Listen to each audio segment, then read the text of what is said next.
ሰላም ጤና ይስጥልኝ ተመልካቾቻችን እንደምን አላችሁ? የዕለቱን ዜናዎች ይዘን ቀርበናል። ዜናዎችን የማቀርብላችሁ መልካም ሞላ ነኝ። ወደ ቀዳሚው ዜና እናልፋለን። እኔ ሲመስለኝ ሚሊኒየም አዳራሽ በሩ ላይ መኪናውን ያቆመው ጀግንነቱን ሊያሳይ ነው። እናም የወንድ የጀግና ሞት ነው የሞተው። ይህንን ያሉት አለም ነው ብዙነህ የተባሉ የአቃቢ ሕግ ምስክር ስለነ ፋኖ ሻለቃ ናሁሰናይ አንዳርጌ የአዲስ አበባ ተጋድሎ በሰጡት ምስክርነት ነው። የኦህዴድ ብልጽግና አገዛዝ በተለያዩ የሐሰት መዝገቦች በማደራጀት የሽብር ወንጀል ክስ የመሰረተባቸው የአማራ ተወላጅ የሆኑ የፖለቲካና የህሊና እስረኞች ትናንት ግንቦት 18 በፌዴራል ከፍተኛ ፍርድ ቤት ቀርበዋል።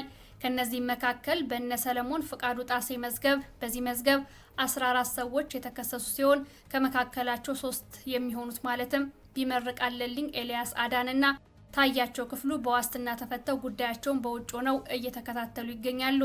ገበየው ጉታ የተባለ ተከሳሽ በነፃ መፈታቱን ተከትሎ በአጠቃላይ ከ14 ተከሳሾች 10 የሚሆኑት በማረሚያ ቤት ሂደቱን እየተከታተሉ ይገኛሉ። መዝገቡ የተቀጠረው አቃቢ ሕግ ቀሪ ምስክሮችን ከግንቦት 18 እስከ ግንቦት 27 ድረስ አቅርቦ እንዲያስመሰክር በሚል ነበር። እንደሚታወቀው አቃቢ ሕግ በድምሩ በተከሳሾች ላይ አሉኝ ካላቸው 52 ምስክሮች መካከል 19 የሚሆኑት ካሁን ቀደም አስመስክሯል። ከምስክሮቹ መካከል ትዕግስት ደሜና እመቤት አበበ በሱሉልታ ነዋሪ የነበረው የብርሃኑ ሙንዬ ቤት በ2016 ዓ.ም በፍተሻ ወቅት በቦታው ተገኝተው የአይን እማኝ እንደነበሩ የገለጹ የደረጃ ምስክሮች ናቸው። በአንጻሩ አለምነህ ብዙነህ የተባሉ የ60 ዓመት አዛውንት ነዋሪነታቸው በለሚ ኩራ ክፍለ ከተማ ወረዳ 12 ሲሆን ፋኖ ሻለቃ ናሁሰናይ አንዳርጌ ሚያዝያ 4 2016 ዓ.ም በአዲስ አበባ ቦሌ ክፍለ ከተማ ሚሊኒየም አዳራሽ ቁጥር 4 እና 5 አካባቢ መኪና እያሽከረከረ ሳለ ስለተፈጠረው ነገር በቀጥተኛ ምስክርነት ለፍርድ ቤቱ አስረድተዋል። ይኸውም ስሙን በትክክል የማላውቀው ሲሉ የገለጹት አንድ ሰው ናሁሰናይ አንዳርጌን ማለት ነው በሚሊኒየም አዳራሽ ቁጥር 4 እና ቁጥር 5 አካባቢ መኪና እያሽከረከረ ሳለ በጥቁር መኪና የመጡ የጸጥታ አካላት ከበስተኋላ በኩል ሲገጩት ከመኪናው ዘሎ በመውረድ ተኩሶ አንዱን ፖሊስ ስለመግደሉና ከዛም የተኩስ ልውውጥ ስለመቀጠሉ ያዩትን መስክረዋል።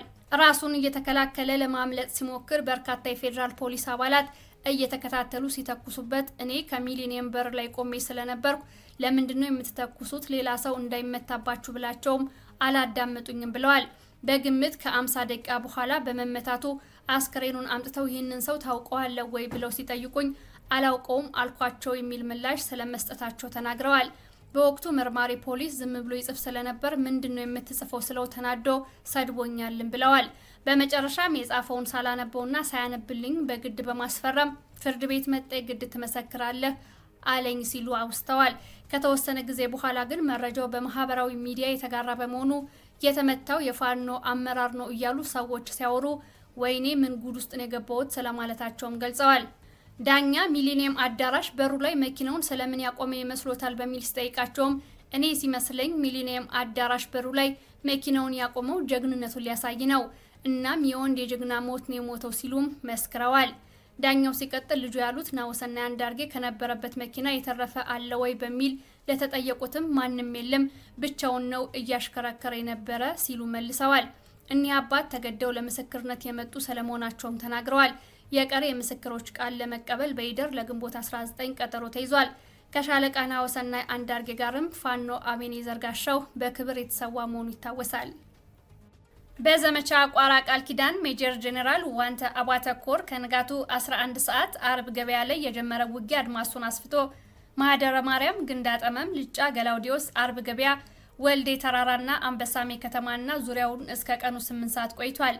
የሜጀር ጄኔራል ዋንተ አባተ ተወርዋሪ ክፍለ ጦር 4 ብርጌዶች፣ ጉና ክፍለ ጦር፣ እስቴ ዴንሳ ብርጌድና የገብረ መስቀል ብርጌድ አካሏ ጣይቱ ሻለቃና የጣና ገላውዲዮስ ክፍለ ጦር ብርጌዶች በጥምረት የብልጽግና ስልጣን አስጠባቂን ኃይል መተውታል። የአማራ ፋኖ ብሔራዊ ኃይል ወደ ብልጽግና ምሽግ አቅንቶ ጥቃት መፈጸሙን ምንጮች ነግረውናል። ማህደረ ማርያምን፣ ግንዳጠመምን፣ ልጫን፣ ገላውዲዮስን፣ አርብ ገበያንና ወልዴ ተራራ ላይ መሽጎ የነበረው የብልጽግና ኃይልን በመምታት ቀጠናውን ነፃ ማድረግ ተችሏል። ጎሃና አንበሳሜ ዙሪያ ውጊያው ቀጥሏል። አንድ የነጻነት ታጋይ ፋኖ ሲሰዋ በብልጽግና በኩል ከፍተኛ ቁጥር ያለው ኃይሉ ከጥቅም ውጭ ተደርጎበታል። ዕለታዊ መረጃዎቻችን ቀጥለዋል። ወደ ቀጣዩ ዜና እናልፋለን። የአማራ ፋኖ ብሔራዊ ኃይል ምስራቅ አማራ ኮር 2 ካላ ኮርማ ክፍለ ጦርና ምስራቅ አማራ ኮር 1 አሳምነው ክፍለ ጦር ጉባ ላፍቶ ወረዳ ላይ ድል ተጎናጽፈዋል። ሰሞኑን የማጥቃት እቅድ ይዞ እየተንቀሳቀሰ ያለው የአብይ አህመድ ዙፋን ጠባቂ ኃይል ከወልዲያ ከተማ ዙሪያና ከጉባ ላፍቶ ወረዳ ሳንቃና በቅሎ ማነቂያ ወደ አዋስ በርካታ እግረኛና ሜካናይዝድ ታግዞ ውጊያ ቢከፍትም ያቀደውን ማሳካት አልቻለም። ካላ ኮርማ ክፍለ ጦርና አሳምነው ክፍለ ጦር 2 ሬጅመንቶች በጋራ ቃሊም እስከ በቅሎ ማነቂያ እያደረጉት ባለው ተጋድሎ ሰሞኑን ከተገኙ ድሎች ባሻገር ዛሬ ግንቦት 19 2017 ዓ.ም በዚሁ ቀጠና የብልጽግና ኃይል ከፍተኛ ኪሳራ ደርሶበታል። የአማራ ፋኖ ብሔራዊ ኃይል በጎጃም ቀጠና ትግሉ ቀጥሏል። የጎጃም አገው ምድር 3ኛ ክፍለ ጦር ቀኛዝማች ስሜነ ደስታ እንጅባራ ብርጌድ ምርክታ ላይ ጀብዱ ፈጽሟል። ትናንት ከምሽቱ 11 ሰዓት እስከ 1 ሰዓት ድረስ በፈጀ ውጊያ የአገዛዙ ኃይል ተመቷል። የጃዊ መተከል 4ኛ ክፍለ ጦር ገሞራው ብርጌድ የነጋሽ ሻለቃዎች በሰሩት ዘመቻ በአገዛዙ ላይ ከፍተኛ ኪሳራ አድርሰዋል።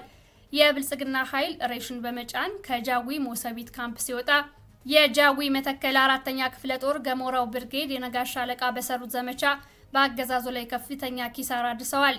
የብልጽግና ኃይል ሬሽን በመጫን ከጃዊ ሞሰቢት ካምፕ ሲወጣ የኩምበር ሻምበል ሞሰቢት ተራራ ላይ መተውታል። በሌላ የውጊያ ዜና በትናንትናው ዕለት የነጋሽ ሻለቃ የጃሂማላ ቴዎድሮስ ሻምበል ከብልጽግና መከላከያ ኃይል ጋር ውጊያ አድርጓል።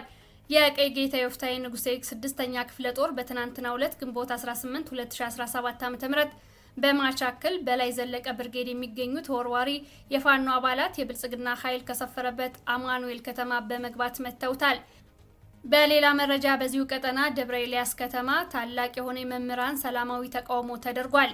ከህዝባችን የሚበልጥብን ነገር የለም፣ የህዝባችን ሞትና መከራ እስካልቆመና እንደ ህዝብ የመኖር ህልውናችን እስካልተረጋገጠ ድረስ በህዝብ ደም አንቀልድም በማለት በመላው ሀገሪቱ እየተካሄደ እንዳለው የሐኪሞች አመጽ መምህራንም ዝምታቸውን በመስበር የመምህራን ተቃውሞ ፋና ወጊ በመሆን ተቃውሟቸውን ገልጿል። ብዙ መምህራንም ከተማውን ለቀው ወጥተዋል፣ እየወጡም ይገኛሉ። ይህ በእንዲህ እንዳለ ከከተማ ሲወጡ ኬላ ላይ የተያዙ መምህራን በአገዛዙ ኃይሎች በግፍ ተደብድበው ታስረዋል። በየቤታቸው የነበሩ መምህራንም እየታደኑ እየታሰሩ መሆኑን ምንጮች ገልጸዋል። ወደ ሌላ መረጃ ስናልፍ የተፈራ ዳምጤ ክፍለ ጦር መብረቁ ተፈራ ብርጌድ ተጋድሎ አድርጓል። የአብይ አህመድ ሰራዊት ከሞጣ ከተማ ወደ ባህር ዳር በሚወስደው አስፓልት መንገድ ኃይልም ሆነ ሬሽን ማቀበል የማይታሰብበት ከሆነ ዓመታትን አስቆጥሯል። ይሁን እንጂ ከሞጣ ከተማ ወደ ድጎና ወይን ውሃ ሬሽን አቀብላለሁ በሚል የተንቀሳቀሰው የብልጽግና ኃይል አራጢ ላይ በመምታት የሬሽን ማመላለሻ መኪናውን የተጎዱ ወታደሮች እንዲያመላልስበት አድርገውታል። ይህ አዲስ አለማየሁ ወይም የ7ኛ ክፍለ ጦር በባሶ ሊበን ወረዳ ዘንቦሌ ጫራ ላይ ከፍተኛ ውጊያ ሲያደርጉሏል። የብልጽግና ኃይል ከየላም ጉጂ በመነሳት ፍልቅልቅ ከተማን ለመያዝ ቢሞክርም በፋኖ ተመቶ ተመልሷል። ውጊያው ከ12 ሰዓት እስከ ቀኑ 7 ሰዓት ቆይቷል። በውጊያው የተሳተፉ የአማራ ፋኖ ብሔራዊ ኃይል በጎጃም ጥምር ጦር አብራጂት ብርጌድ እና የአብራጂት ብርጌድ ተወርዋሪ ኮማንዶዎች ናቸው። የብልጽግና ኃይል የጦር ወንጀል ፈጽሟል። የንጹሃን ቤትን አቃጥሎ ተመልሷል። የአማራ ፋኖ በጎጃም 2ኛ ወይም ተፈራ ዳምጤ ክፍለ ጦር ደጋዳሞት ብርጌድ በዛሬው ዕለት ማለትም ግንቦት 19 2017 ዓ.ም ከአረፋ ቀጠና የማህበረሰብ ክፍል ጋር በወቅታዊ ጉዳዮች ላይ ውይይት አድርጓል። በውይይቱ ላይ የድርጅቱን የውስጥ ደንብና መመሪያ ለማህበረሰቡ ግልጽ የማድረግ ስራ የተሰራ ሲሆን በሌላ በኩል ደግሞ ማህበረሰቡ ለብርጌዱ የሚያደርገውን ድጋፍ በተመለከተ የውይይት ሀሳቦች ተነስተው የጋራ መግባባት ላይ ተደርሰዋል። በተጨማሪም የታዱ አንተነ ሻለቃን የቀጠና ቅያሬን አስመልክቶ ሻለቃ አመራሮችና የቀጠናውን የጎበዝ አለቆችን የማስተዋወቅ ስራ ተከናውኗል። በዚህ ህዝባዊ መድረክ ላይ የብርጌዱ ዋና ሰብሳቢ ዳሞት አለኸኝ፣ የፖለቲካ መምሪያ ኃላፊ አዲስ ጥበቡ፣ የሎጂስቲክ ክፍል ኃላፊ ምስጋናው ሞላና የህግና ስነ ስርዓት ጉባኤ አባል የሆነው ስራፊል ዘላለም ተገኝተው ለተነሱ ጥያቄዎች ምላሽና ማብራሪያ ሰጥተዋል። ዛሬ ግንቦት 19 2017 ዓ.ም መነሻውን ከእንጅባራ ከተማ ያደረገው የብልጽግና ጥምር ኃይል የአጭር ርቀት ተወንጫፊ መሳሪያዎችን በማሰለፍ የቀኝ አዝማች ስሜነ ደስታ እንጅባራ ብርጌድ ስር የምትገኘውን የረቡ ገበያ ሻለቃ ለማፈር ሙከራ አድርጓል። የቀኝ አዝማች ስሜነ ደስታ እንጅባራ ብርጌድ ፋኖች ቀደም ብለው ቦታ በመያዝ በረድፍ ተሰልፎ እየመጣ በነበረው ኃይል ቀድመው ጥቃት በማድረሳቸው ወደ መጣበት ማዘዣ ጣቢያው ሊመለስ ችሏል። ከባድ መሳሪያዎችን ቢይዝም የብልጽግና ኃይል በደረሰበት ምት በድንጋጤ መልስ እንኳን ሳይመልስ ወደ ኋላው ተመልሷል። ወደ አደረጃጀት ዜና ስናልፍ የአማራ ፋኖ ብሔራዊ ኃይል በጎጃም በ5ኛ ክፍለ ጦር ቡሬ ዳሞት ብርጌድ በውስጡ የሚገኙ 5ቱ ሻለቃዎችን በየቀጠናቸው በመውረድ የብርጌዱ ሰብሳቢ 50 አለቃ ጌታቸውን ጨምሮ ሙሉ አመራሮች በተገኙበት ጥልቅ ግምገማ በማድረግ ሁሉንም ሻለቃዎች አዲስ ሪፎርም ሰርቷል። በዚሁ መሰረት አሳምነው ሻለቃ፣ ዘመነ ሻለቃ፣ መርከብ ሻለቃ፣ አባይ ሻለቃ እና ሰፊ ሻለቃ ሪፎርም ተሰርቶባቸው አዳዲስ አመራሮች ተመድቦባቸዋል። የአሳምነው ሻለቃ መሪ ሻለቃ አዛዥ 50 አለቃ ቻሌ፣ የዘመነ ሻለቃ መሪ ሻለቃ አዛዥ ሙሉዬ አባት፣ የመርከብ ሻለቃ መሪ ሻለቃ አዛዥ ነገሰ መኩሪያ፣ የአባይ ሻለቃ መሪ ሻለቃ አዛዥ አብርሃም አዳን እና የሰፊ ሻለቃ ሻለቃው አዛዥ አብዮት ገደሙ ሆነው ተመርጠዋል። የሙርሌ ጎሳ አባላት በሚፈጽሙት ተደጋጋሚ ጥቃት በሚሞቱ ወገኖች ማዘኑን እናት ፓርቲ አስታወቀ።